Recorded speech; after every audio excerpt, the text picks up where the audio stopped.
Just now place short order in BPCL at 322.25. Stop loss is placed at 322.75. Only 50 paisa stop loss.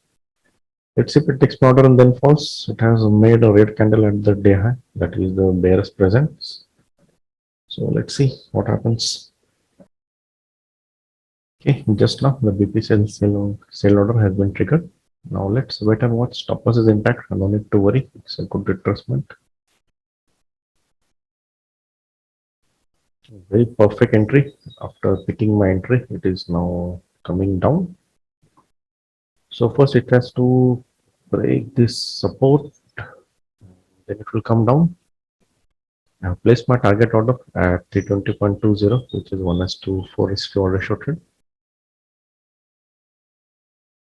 Okay, finally, it's look like some decisive movement on downside.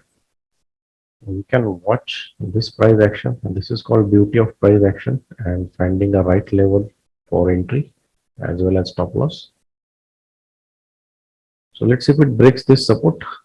If it come down, my target order placed at 320.20. Lot of patience is testing today. This is called ping pong game. This support it has taken and went up, and again it is coming down. So both stop loss and target are intact. So let's see. I'm going for the lunch break. Okay, very good. In lunch break, it took my target. Just 2 candles after that. So it was 1:4 ratio.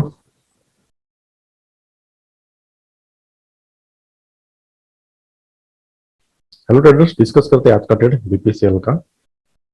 थोड़े अलग तरीके से ये trade लिया गया था watch list में। If you see on daily time frame chart, it is making lower high low structure clearly, and it has broken down this low. ये सपोर्ट ब्रेक हो चुका है, तो बाय का तो नहीं सोच सकते, सेलिंग का तो परफेक्टली सोच ही सकते हैं। यही एक कैंडल था जो ये सपोर्ट के नीचे लो बना के विथ इंक्रीजिंग वॉल्यूम दिख रहा है। अब ये रेफरेंस कैंडल पकड़ सकते थे लेवल्स ड्रॉ करने के लिए, लेकिन सिर्फ ये वॉल्यूम जो दिख रहा है वो डिलीवरी वॉल्यूम में नहीं दिख रहा था। ये था 25 and 26, 25 and 26. We always compare this delivery volume with previous day. तो अगर डिलीवरी वॉल्यूम देखा जाए तो ये डिलीवरी वॉल्यूम रिड्यूस हुआ था और एक्चुअल वॉल्यूम था, ट्रेडेड वॉल्यूम, वो डबल इंक्रीज हुआ था। मतलब कुछ तो गड़बड़ है, ऐसा डेटा से पता चलता है। इसका मतलब investors are not entered in this candle. ये तो ट्रेडिंग इंटरडे ट्रेडर का कैंडल है, तो इसमें से कुछ लेवल लेना थोड़ा रिस्की है, इसलिए मैंने लेवल नहीं लिया। मैंने इसको ट्रेड किया अलग तरीके से, वीकली रेंजेस। अब वीकली रेंजेस अगर ट्रेड करना है तो सब्जेक्ट थोड़ा बड़ा है, तो हमको वो स्टॉक का सेक्टर पहले देखना पड़ता है ऑन वीकली। एक छोटा सा एक प्रोसेस बोलता हूं। ये था प्रीवियस वीक का हाई एंड लो इस सेक्टर का, सीपीएससी जो बीपीसीएल का सेक्टर है। तो पिछले वीक के अंदर था प्राइस सेक्टर का, मतलब सेक्टर इज रेंज बाउंड और साइडवेज। अगर सेक्टर साइडवेज है, रेंज बाउंड है, तो हम स्टॉक को सपोर्ट से बाय कर सकते हैं या रेजिस्टेंस से सेल कर सकते हैं। अब सीपीएससी में 3 मेजर स्टॉक्स है, बीपीसीएल, एनटीपीसी, पावर ग्रिड। तो ये हो गया सेक्टर। तो सेक्टर रेंज बाउंड है, इसलिए हम स्टॉक को दोनों तरफ ट्रेड कर सकते हैं, रेजिस्टेंस से सेल, सपोर्ट से बाय।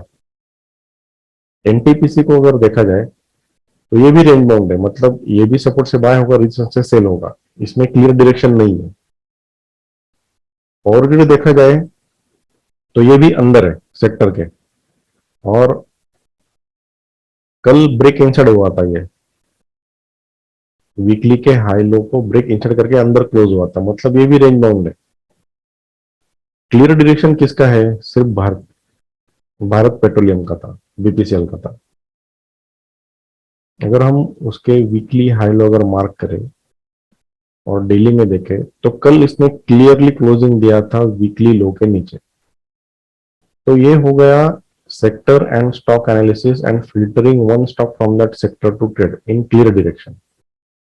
अब बीपीसीएल का जो वीकली लो है वही रेफरेंस लेवल था, वो था 22, 322।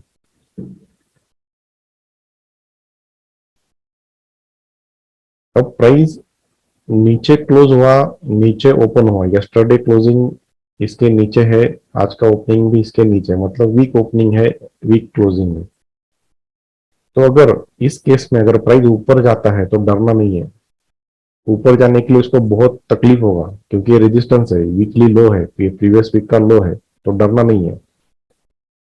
मैंने क्या चेक किया, वापस ये आया देखो, अभी है जी R square, two green two red, ये रेजिस्टेंस कंफर्म होगा यहाँ पे, हो गया। सिर्फ ये पता होने से पता नहीं चलता, मतलब ये पता होने से काम नहीं चलेगा, ये कहाँ हो रहा है ये बहुत इंपॉर्टेंट है। अब ये जब रेजिस्टेंस कंफर्म हुआ इस लेवल पे, तो कहां तक बुल्स लेके गए प्राइस को, यहां तक। लेवल क्या है 22.35। मेरा शॉर्ट एंट्री कहां था, 10 पैसा बिलो, 22.25।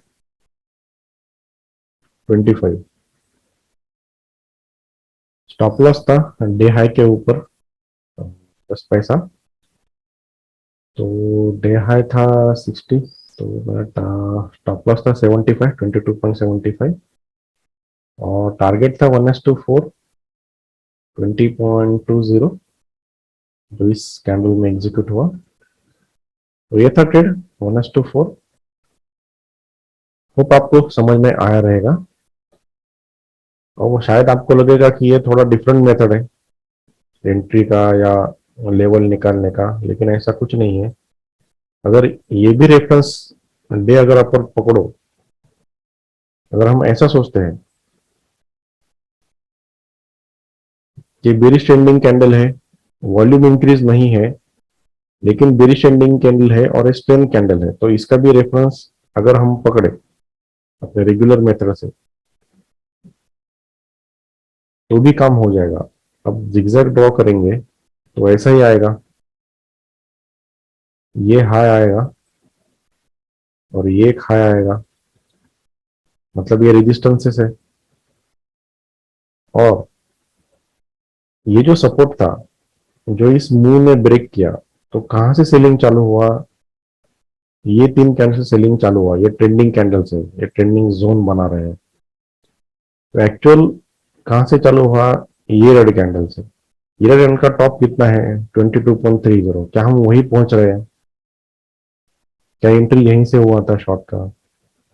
तो मेथड कौन सा भी यूज करो आप वही पहुंचने वाले हो। होप आपको समझ में आया रहेगा। धन्यवाद।